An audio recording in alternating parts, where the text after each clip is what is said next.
চার দিনে গেলা হিসাব লাই আচ্ছা। ক্ষীর খাইয়ে ওটা আমরা মরছি 13 দিনের দিন তো বিয়ে করতে পারি শর্টকাট করে। আমার 22 বছর বয়স। আর এখন বয়স কত? এখন 84। 84 বছর বয়স, কিন্তু তার জীবনের সবচেয়ে বড় গল্পটা আজও অনেকেই জানে না। 62 বছর আগে তার বিয়ে হয়েছিল, কিন্তু যেভাবে হয়েছিল সেটা আজকের দিনে কল্পনাও করা যায় না। চলুন শুনি তার নিজের মুখে সেই অবিশ্বাস্য গল্প। ফিরলি না আমাকে তারপর বুঝতে পারলাম যে কনে এরকম সময় রওনাই দেবে। ইসাক লাইট নেই। হ্যাঁ 4 দিনে গেলা হিসাব লাই আচ্ছা। নিয়ে আমার গোবর ছেড়ে সেই খবর ছিল।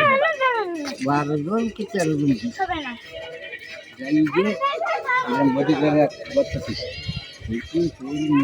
তুলি গামলাই দিল পানি দিয়ে দিল এবারে এই মাসে বস আর আমি তো কিনে কিনে বস আল্লাহ নাই খারাপ। হ্যাঁ তার মান তো ফুরি নাচি খেতা ফুরি কাটাই বসা যাবে না।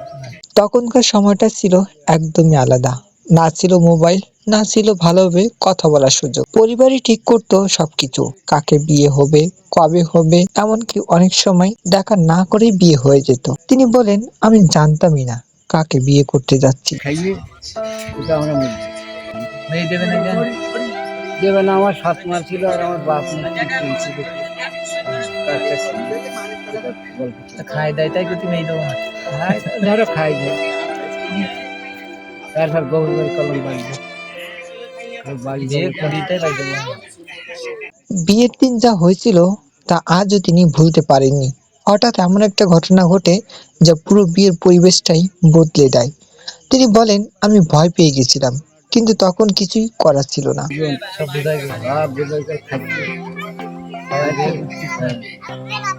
বাপ কলে কি দুটা দিন মাইয়ে না দেয় তা তুই বাড়ি আয়। আমি মাইয়ে ঠিক করে জানি কটা নিয়ে দিব। কিন্তু সময়ের সাথে সাথে তার সম্পর্কটা হয়ে ওঠে তার জীবনের সবচেয়ে বড় শক্তি।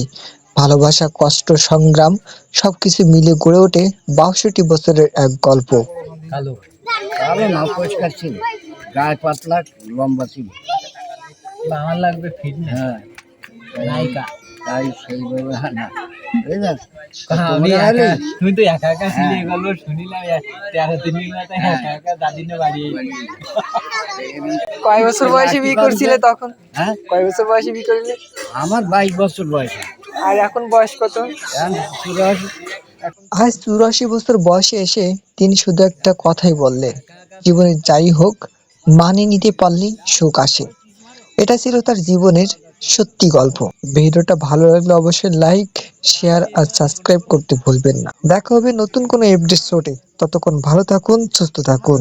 সঙ্গে ছিলাম এতক্ষণ আমি, মোহাম্মদ আবু বকর।